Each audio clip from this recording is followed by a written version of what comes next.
Good morning and welcome back to the conference, a seminar on the future of capital markets. If you're not expecting an expert conversation on capital markets, you've tuned into the wrong channel, but please do stick with us. There are around 700 people worldwide. Welcome one and all. This session is about the impact of digitization on cash settlement in capital markets. I've got a really expert super panel this morning. We have from the Deutsche Bundesbank, Matthias Levin, who is their Director of Payments and Settlement Systems. No, he's got that completely wrong and he apologizes. Matthias is actually... It's me. Matthias is actually, yes, that's Julian Reichler. Matthias Levin is at the EU Commission and he's a senior man in FISMA looking at the convergence really of digital technology and regulation, and has been a very busy man recently. And finally, last but certainly not least, Vijay Setaput from the National Payment System in Thailand, who is also a member of the Central Bank of Thailand, where he played a leading role in Project Inthanon, which those of you with the geographical bent will know is the highest peak in Thailand, where he played a leading role in Project Inthanon, which those of you with the geographical bent will know is the highest peak in Thailand, where he played a leading role in Project I seem to getting a feedback here. The geographical bent will know is the highest peak in Thailand. I seem to getting a feedback here.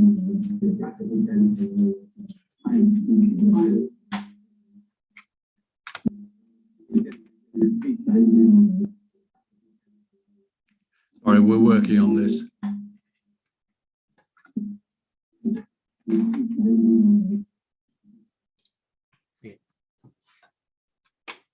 Can't see anybody now. Apologies for that.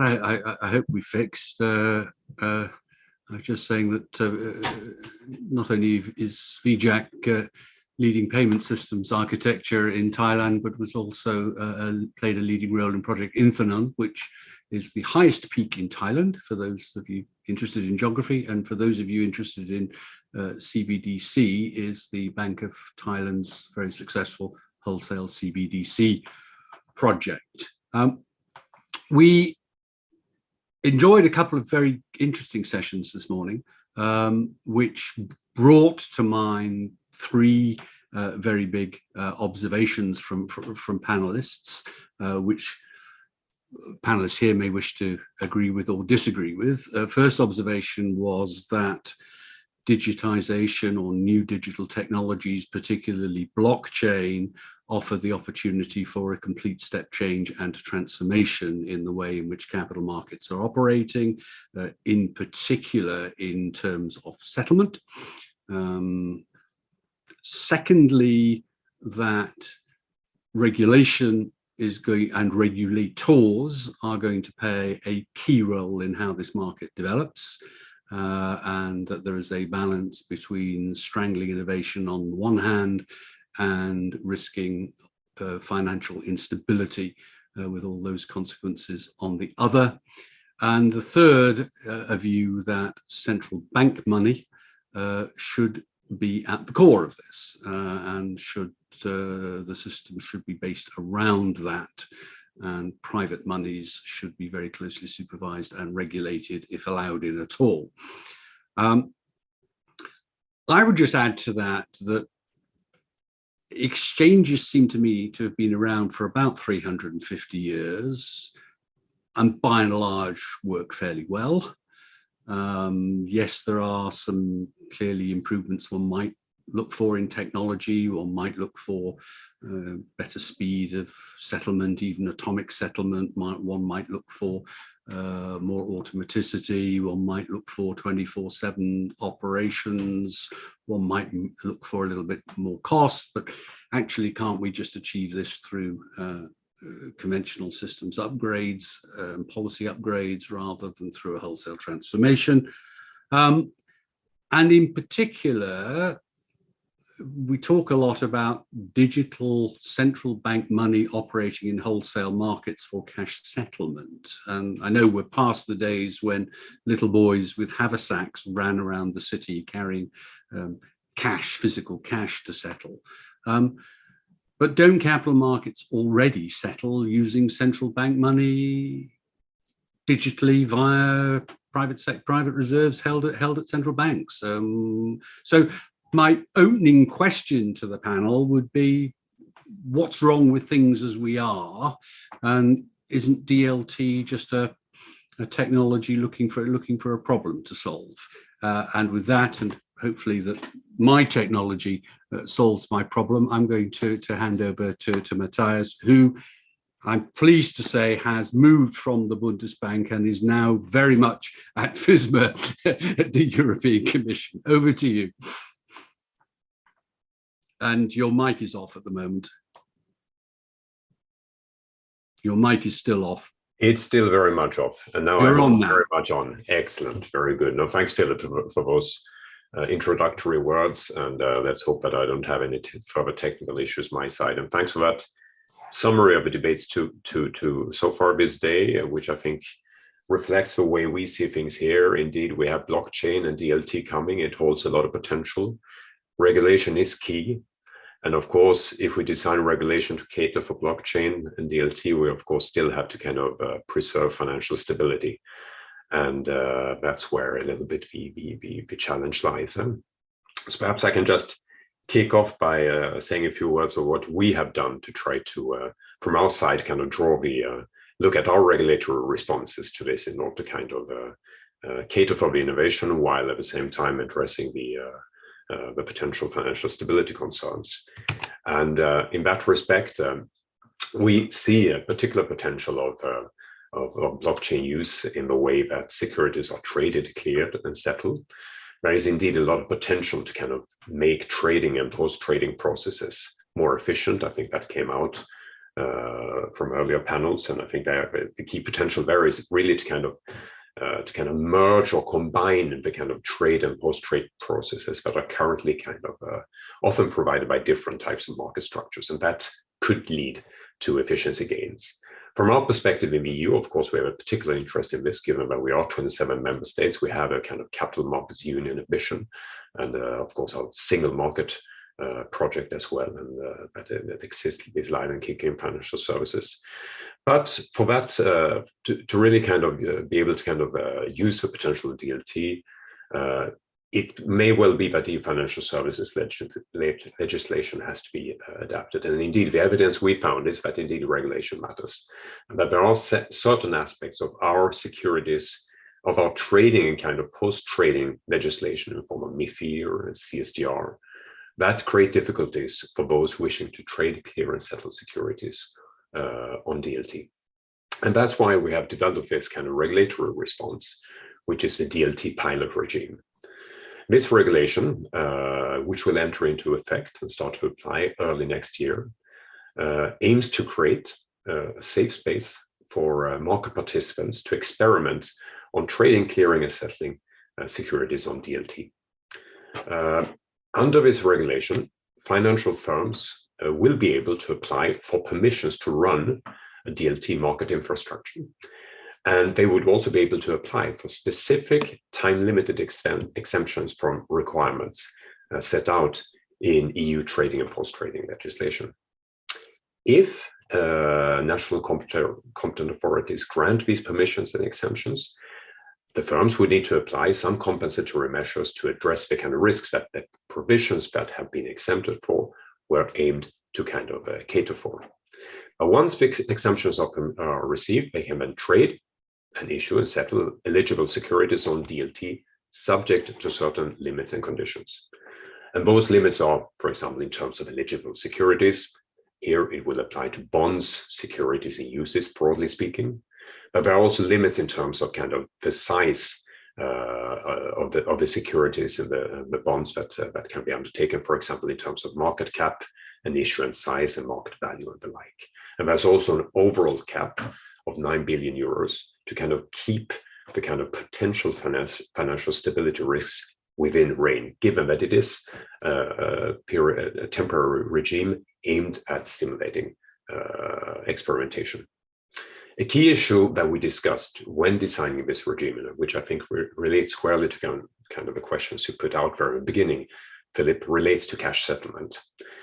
In the current absence of digital token-based alternatives, we have a problem of how we kind of settle the payment leg of such transactions on DLT. The DLT pilot therefore reiterates the preference for kind of settlement in central bank money wherever it is practical and available.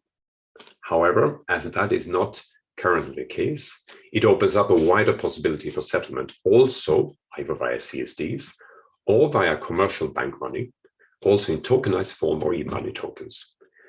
These e-money tokens are kind of types of stable coins, which you mentioned at the beginning, Philip, which we are going to regulate under MiCA. So provided that it is a regulated token in the future, that could be a payment settlement alternative under the DLT pilot. And banks that would help DLT market infrastructures to settle payments via commercial bank money, they would not need to apply the full spectrum of existing safeguards that we have in EU legislation, for example, prudential nature. However, it also comes with conditions.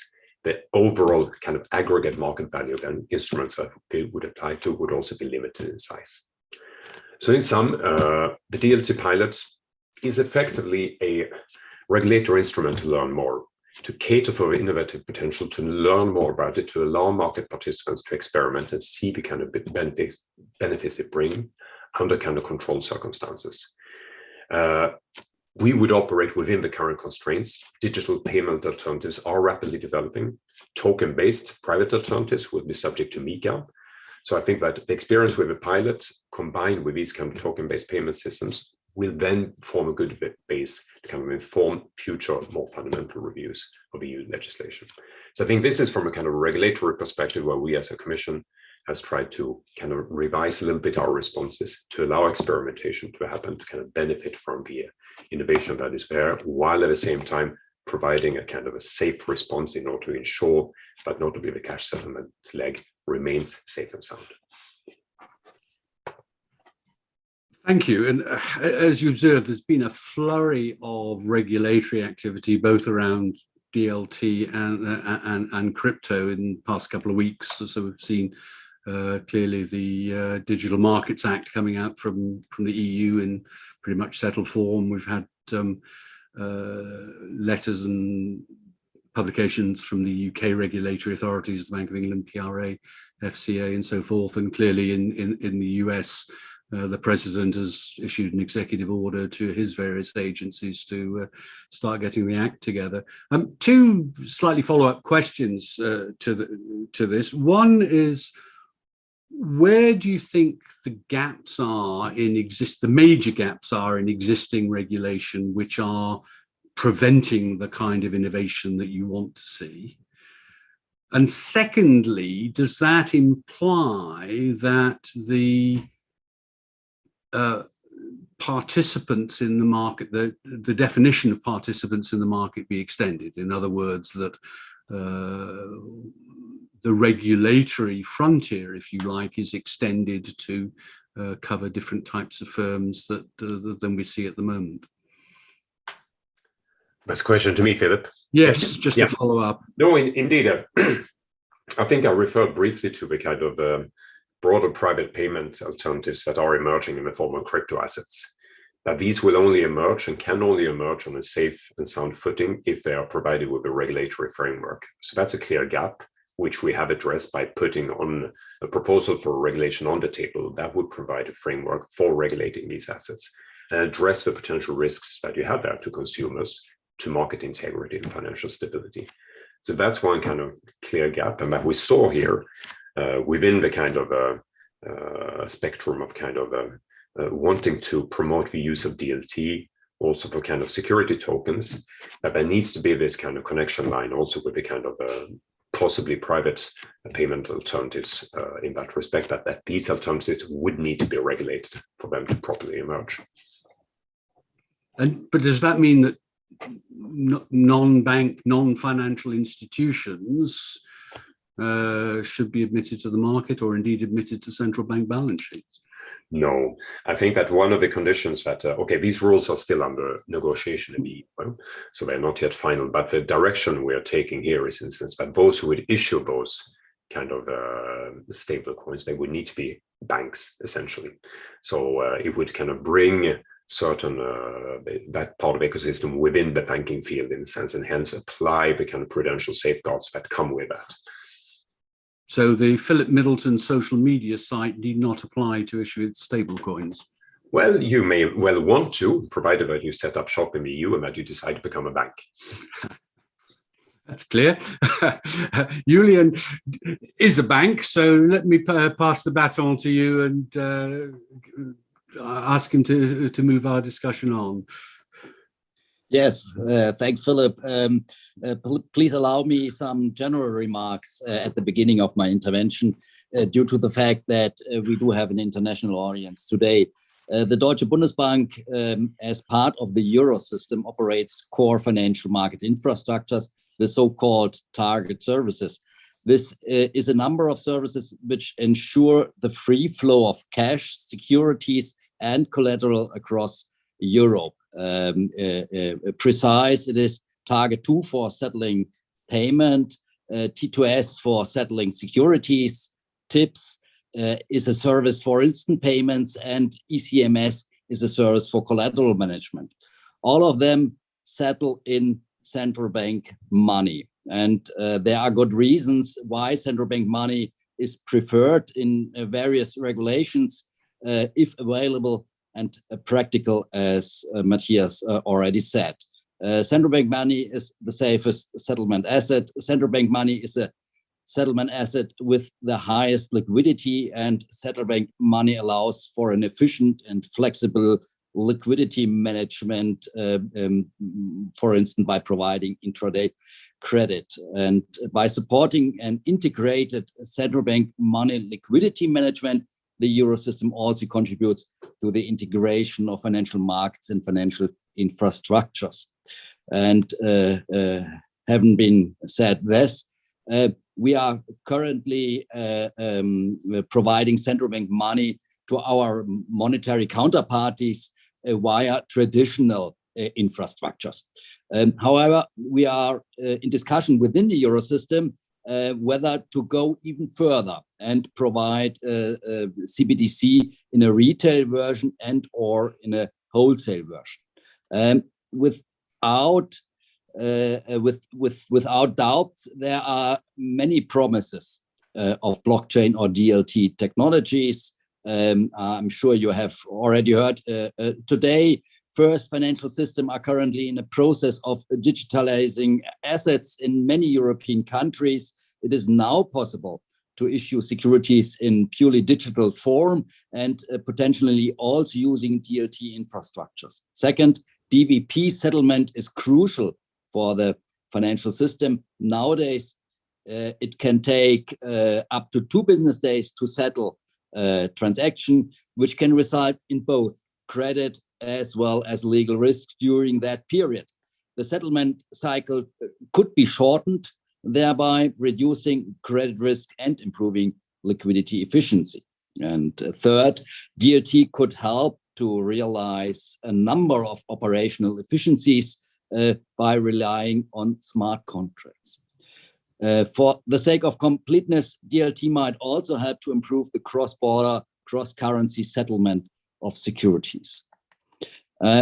Together with our partners in the Euro system, we discuss if and how the Euro system should provide settlement and central bank money compatible with DLT applications. The one possible solution in our focus are either a fully fledged wholesale CBDC, and a second possible solution is a so-called trigger solution. I will focus on the second one now. The blockbuster project of the Deutsche Bundesbank, together with the Deutsche Börse, explored especially this second option of a trigger solution. This is a technical bridge between the blockchain technology and on the asset side and the target 2 system on the payment side. And to be more specific, we allowed in our proof of concept security transactions on the private DLT system to be settled in central bank money. In this so-called trigger solution, the securities transaction on DLT automatically triggers the corresponding payment via a trigger chain operated by the Bundesbank into the target 2 system. And our trigger solution has been tested successfully with a range of market participants. The overall positive feedback we received attest, at least to our view, that the market has a strong demand for a solution that enables the settlement of the cash leg of DLT-based transactions. And in the context of the emerging discussion surrounding CBDC, we provide an additional way of bringing efficiency and innovation in the market for security settlement.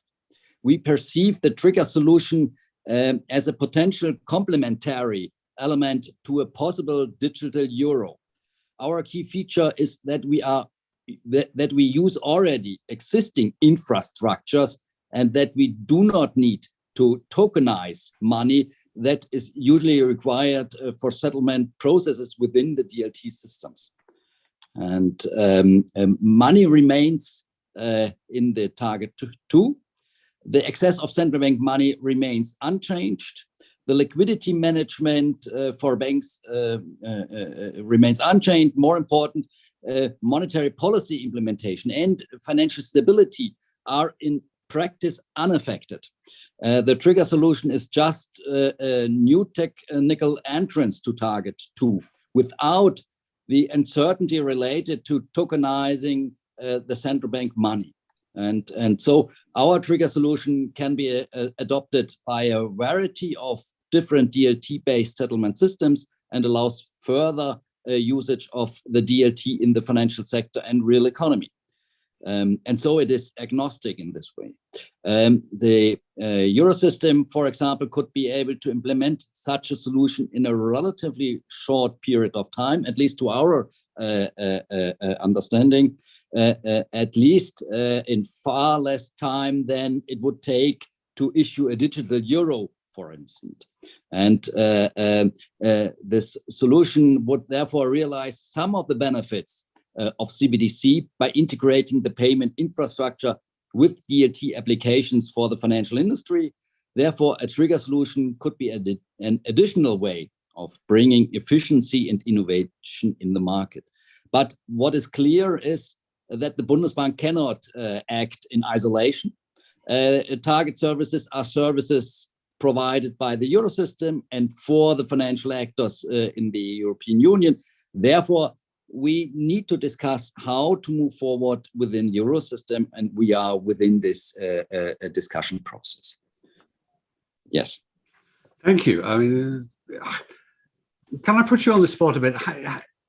Have you done a detailed evaluation of DLT as a technology? I can understand that there are things within the current infrastructures that may need improving. So the one you outlined, settlement, if one could get to atomic settlement, automatic settlement, even with smart contract built into it, and that operated 24/7, 365 days a year, which would take away some of the issues that we've got in the current global architecture. That would be a good thing, I think most people would say. Does it need DLT technology to do that, or are there other technologies that do? I just ask this because I'm old enough to remember when 8-track cassettes were being proclaimed as the new way forward in audio technology, and now I don't think I'd talk to my younger colleagues at OMFIF, and they don't even know what 8-track cassettes are. And I'm just wondering whether distributed ledger technology is something of the same. Yes, to your question, my focus was on our blockbuster project. This was a cooperation with the Deutsche Börse, and their part was the DLT technology on the asset chain, and our part was the interrelation to our existing target 2 system. And the existing target 2 system is not DLT based, and this especially is the idea to make the interrelationship between the new asset leg based on DLT with the traditional payment system, which is, and there I have to be fair, is not 24/7 at the moment. And but from a technology point of view, I'm quite confident that we could transport this kind of technology also on our TIPS system. And TIPS is 24/7, which is also a target service. And but due to the fact that this was a cooperation with the Deutsche Börse, and we are focused on the wholesale market, we made it with target 2 because this is related to wholesale transactions. TIPS is more related to the private transactions for the normal customers, and so this was our decision. But from a technology point of view, I think one can also combine it with a system which is already 24/7 available, and yes, and so, but yes, we do have experts in the Bundesbank with regard to DLT. We are not providing, especially a blockchain technology, and so, but we are within the discussions and in different corporations on this questions, and this I think is the same for us as for every central bank worldwide. Thank you. I remain unconvinced at the moment that DLT is the answer to everything, even though it may be the answer to some things, and that the future may well be a hybrid. But then I may be totally wrong, and we're standing on the cusp of a digital revolution in capital markets infrastructure, which means I now have a cue to hand over the baton to Vijay, who has major experience in this, particularly in looking at some of the cross-border elements of which I believe were addressed in Project Inthenon. So over to you, Vijay. Okay, thank you very much. I'm Vijay Setaput. I was a senior developer for the Project Inthenon, so I'm kind of in the technical part of this project. But let me give you a background on the project a little bit. Back then in 2018, we saw the rise of this cryptocurrency, Bitcoin, and all that. That is kind of coming into the country, and many people start to invest on it. And we see it as a asset, not as a money, because it fluctuates a lot. So it doesn't qualify for the property of good money in economic sense, that they have the store value, unit of account, and means of payment, right? So we think that we should understand this technology better, and we saw the potential of this technology to help in terms of improve efficiency of the financial infrastructure in the country. So we start the team starting from inside the Bank of Thailand first. But we think that this technology has a huge potential, and we should learn together with the public private sector. So we gather all the banks, the major banks in Thailand, to join the project together with us. And at that time, we have maybe 3 goals of this project. The first one is try to understand this new technology and explore the potential of it, right? Together with the private sector, right? The second one is kind of try to experiment with it and this is kind of very new in terms of the central bank culture. We usually not the kind of the first one that kind of jump into this new field, but we think because the CBDC have the central bank in it, so probably no other people would do this. So we try to experiment with this technology and see how it goes and learn with it. So we can be better prepared for this technology. And the third one is we actually build the thing. So we have a prototype of the central bank digital currency implemented on the DLT system. So with these three goals, I think it's very foresighted in terms of at that time that we try to understand this technology.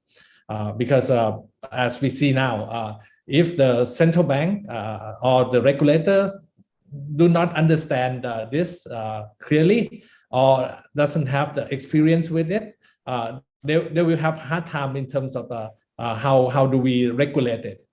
So I think that Project Internon kind of teach us and give us experience to be ready for this new world of digital money. Okay, so with that in mind, we started in 2018, and we divide the project into three phases. The first phase is we try to build a real-time cross settlement system that settle the transaction between banks in Thailand. So it's kind of the wholesale CBDC kind of project. So we build that on the to become a foundation of subsequent phases. And in that first phase, I think what we have contributed is we have shown that DLT would have many benefits over the traditional way of doing this settlement. The first one is it can be 24/7 and it can run like all the time. With this DLT kind of system, right? And the second one, we deal into the problem of liquidity management. With the traditional way of doing liquidity management is we just have to allocate a huge small amount of money to be sitting on the reserve. So when the transaction come to clear, that it always clear, right? So that requires a lot of liquidity, and the banks who participate in the system have to kind of just put the money and have it sit there instead of taking some of the liquidity and maybe do investment or something that can get some return. So we come up with a mechanism that we can save liquidity that require in the payment system, like national payment system, and using a smart contract feature of the DLT to have it automatically liquidity provision. So we can just have the liquidity as needed in the reserve, and we can reduce the liquidity required for the bank. So I think that's one. I think that's one of the contribution that we have shown in the first phase of Project Internon with the liquidity management, with the saving mechanism, automatically liquidity saving mechanism. Okay, so once we have that foundation of wholesale settlement, then we move to the second phase of the Project Internon, and I would like to call it the smart contract phase. So we actually digitize or make a bond to be a smart contract. So the bond itself know when to pay the dividend, know where to do the repo with the central bank.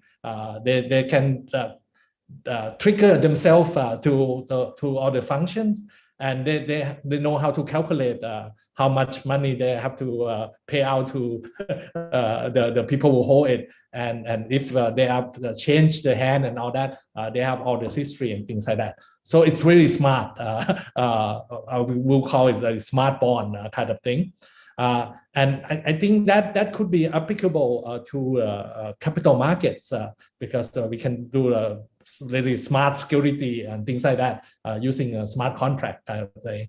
Okay, and once we finish that the second phase, we move on to the third phase, which we work in collaboration with HKMA. So we changed the project name a little bit to be Lion Rock and Intanon to include the name of the CBDC project at HKMA with us. And on the third phase is we explore the cross-border element of this because this is a very fascinating field because most people think of CBDC as just like a local kind of currency in the country, right? So the big problem is, if I have to travel to a different country or to have business across country, and we want to use this central bank digital currency, how would we do it? So we explore that with the HKMA, and we come up with the model that we have the corridor network that connect us to it with the HKMA, and use this DLT feature, all the smart contract and all that stuff to help making this network is kind of very fast and very efficient in terms of settlement and clearing. So after the third phase, we got the interest of the BIS Innovation Hub in Hong Kong to include us with the project that they call the M-Bridge CBDC, and got 2 more countries to be involved with the project. One is China with the digital yuan CNY, and the other one is UAE. And we did that project with the help with the BIS Innovation Hub in Hong Kong. So we have 4 countries that we can build a bridge across these 4 countries, and we can kind of interoperable CBDC of this 4 countries that can be exchanged and move around. So I think that kind of make us one of the leading cross-border CBDC project in the world for the last couple of years, but now it's many more project of the cross-border kind of thing also, and we also interest in the retail CBDC also. After we have done a lot on the wholesale, and later this year we're going to have a pilot in the retail CBDC project in Thailand. So that's kind of the brief introduction about our project and the benefit or the use case of using this DLT technology to help us improve efficiency. Thank you very much indeed, Jack. And as you mentioned, a lot going on in your part of the world in terms of experimentation projects and so forth. MAS and UBIN, for example, and as you mentioned, ECNY. One question is, accompanying all this technological change that you're going through, have you had to consider changes to regulations and laws and supervision? Yes, I think we are probably one of the first couple countries that have digital asset law. Because the debate at that time about like 2019, 2018 is whether this cryptocurrency, even the name says currency, but it's not actually a money in terms of regulation. So we have to clearly define this because people start to use this more. So we define the cryptocurrency as a asset, digital asset. And we have the law of digital asset law that enact in Thailand.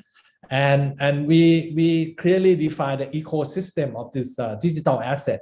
So like we define the exchanges, we call the ICO portal, and the financial services, advisory services, custody service, and things like that in that law. So we can have a foundation in terms of the law to help this industry grow since back then. And recently, that industry has grown a lot on this part of the world, and people start to use that as a means of payment. We saw some use case of people start to use that.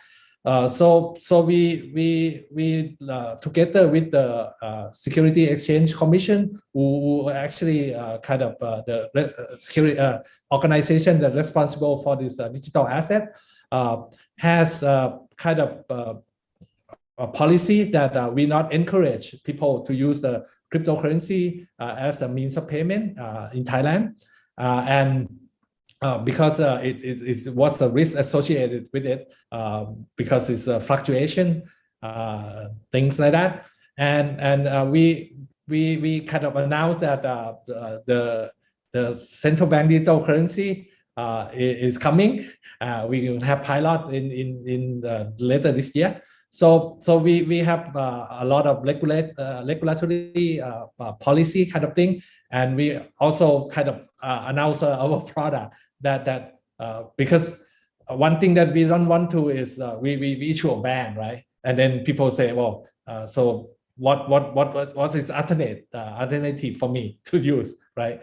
So we kind of set the roadmap and try to show people that it's a risk in using this as a means of payment, and we are in the process of experimenting and maybe piloting at the end of the year. Thank you. I think you raised an important point for the retail CBDCs, which is the communication with the population as a whole. I think central authorities have got a long way to go to deal with that. And there are a lot of questions coming up around which I'm going to start by throwing at Matthias, which around the whole legal environment. So we all know what a bond is and how it works and where our recourse is. Suggestions that people saying they'd like to understand how you attach legal recourse to tokens, and how speed bump problems on high frequency trading would be addressed within a DLT framework. Okay, I think that the DLT framework that I outlined here takes part in the kind of broader approach that we, the Commission, also have to crypto assets generally. And if we start taking a very general look at crypto assets, we see that some of these assets are structured in such a way that they meet the definition of what we use in our laws as being a financial instrument. And that means that the whole traditional regulation at EU level would apply, MiFIR, etc., such as rules on high-speed trading and the like, and the traditional ways of recourse and definitions and the like. What the DLT pilot does in that case is that within that existing environment, we then provide for some flexibility in order to enable the kind of further take-up and experimentation. But it takes place within the context of existing European financial services regulations, either at EU level or as implemented in national law. So those traditional kind of solutions to the kind of problems you mentioned, they continue to be in place. So if I have it, please, sorry. Yeah, sorry. Then, of course, we have a kind of broader set of, say, crypto assets or digital assets, that's kind of VJAC referred to, which we do not believe actually meet the kind of current definition of financial instruments, and hence currently fall outside EU financial services regulation, may sometimes be regulated at national level, but not always. And that's where we have then kind of tailored a bespoke regulatory framework that would address these kind of broader assets including stable coins, for example. And that's a different story. And have you resolved the legal question as to precise? We all know what central bank money is. But if I'm using a token of some description, either as a smart contract or as a means of exchange within a DLT system, legally, what is that? Well, that would then be regulated under this kind of bespoke system we're regulating. So that we would regulate issuers of crypto assets, those who either issue ordinary kind of crypto assets or those who issue those crypto assets that have this kind of stabilization and referencing feature that underpins all stable coins. And those would come in two forms for us: asset reference tokens, which would be a specific kind of legal label, which could kind of reference a basket of currency or a combination of things, etc., or e-money tokens, which I think are more relevant for the kind of DLT-based discussion we're having today, which would reference a single kind of currency. And that would then, the issuer of that token would be regulated. You would have a clear label, and the consumer rights, the holder rights, the kind of the requirements that would apply to the issuer in terms of having reserves in place, liquidity management in place, all that kind of stuff, for redemption rights and the like would be regulated under MiCA. And it's only if you satisfy those requirements that you would then qualify under the kind of what could I call it, cash settlement waterfall that we have in the DLT pilot, where, as both Julian and Vijay highlighted, there's a strong preference for kind of central bank settlement and central bank money, but some kind of fallback in case that doesn't exist, including tokens, provided that they satisfy these requirements I've just mentioned. And is my token then an asset in its own right? Is it an IOU? Is it an invoice? What is it? No, it's a token in its own right. It becomes used as a digital means of payment in that particular in that particular setting. Right. I know a lot of my lawyer friends are having an enormous amount of fun in these thickets. Julian, the question comes for you to say, in the trigger solution for DVP, is the DLT leg envisaged only under the control of a regulated exchange, such as Deutsche Börse, or does it aim to cover other permissioned DLTs, such as R3 or Ethereum? Yes, thanks for the question. In our model, it is under the control of the Deutsche Börse, but it is open from a technology point of view. But in principle, this could be opened to others. And but this was the concept of the model of the blockbuster approach. And we have to see if we could implement something like this in the target services and how to deal with this in concrete then when we have a decision to do so, but we are not at the point nowadays. And how close do we feel is the integration between the evolution of the regulatory environment at EU level and the developments in various stages at NCA level within member countries? And the answer is it's all perfect and all working well is not acceptable. Matthias, where are the stumbling points or the points of issue? Of course, I mean, in our single market, we have a kind of a harmonized framework that is good as far as it goes. It does interrelate, of course, with complementary rules at national level, which normally should not regulate exactly the same thing, but which complements things that have not consciously been kind of set, harmonized at national level. And there, of course, we will now, let's put it this way, when we see digital experimentation, we know that there's a lot of national sandboxes in place, which allows, for example, small startup firms experimenting with new technologies such as DLT to get kind of flexibility from the national rules. But then national sandboxes cannot touch European rules, What we have done here is to provide flexibility at European level for these kind of broad foundational kind of rules that apply across the union. But I do not exclude, of course, that these would have, for the practical application of the freedoms of a DLT pilot, kind of cooperate, kind of coexist well with potential complementary safeguards at national level, which we know exist notably in the market infrastructure space. Given that, for example, CSDs are used for not only settlement purposes, but could also be used for tax and security purposes, broader kind of security purposes. And there, for example, having to register or kind of taking away the possibility of the obligation to kind of register your securities on these CSDs and actually only have it on the blockchain, for example, that may sometimes create frictions.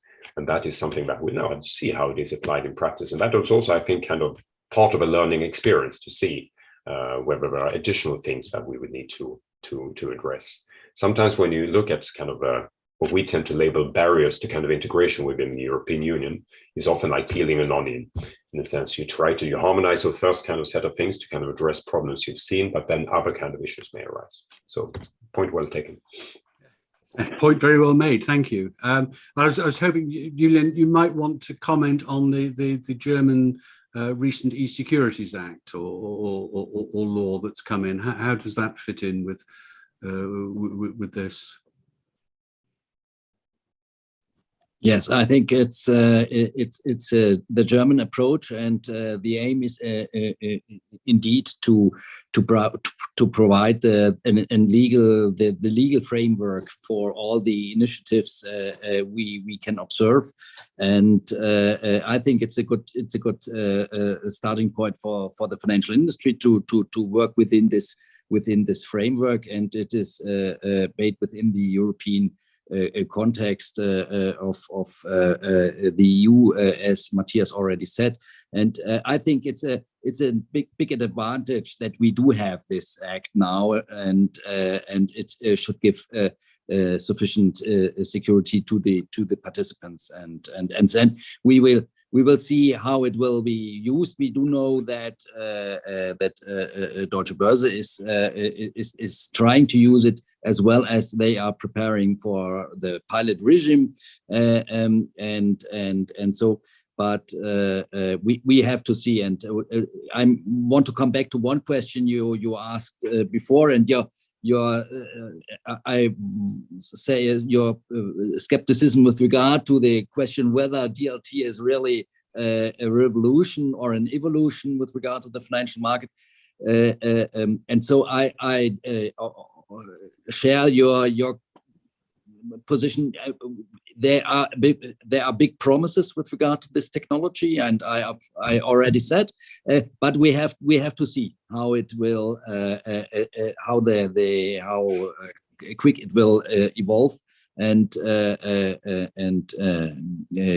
what are the real advantages at the end. But what is important in my view is that we are prepared to and that we will provide from our legal framework in environment which is friendly for for innovation and fostering innovation and not to blocking innovation. This is very important, and in this respect I'm happy with regard to the initiatives made by the European Commission and the European legislation. And these were points made very strongly by Deputy Governor Bourg of the Banque de France this morning, to say, look, there are two big priorities. Yes, test, sandbox, learn within Europe, but two very, very big priorities. One is the maintenance of the priority of fiat money, of central bank money, and two is financial stability at all costs.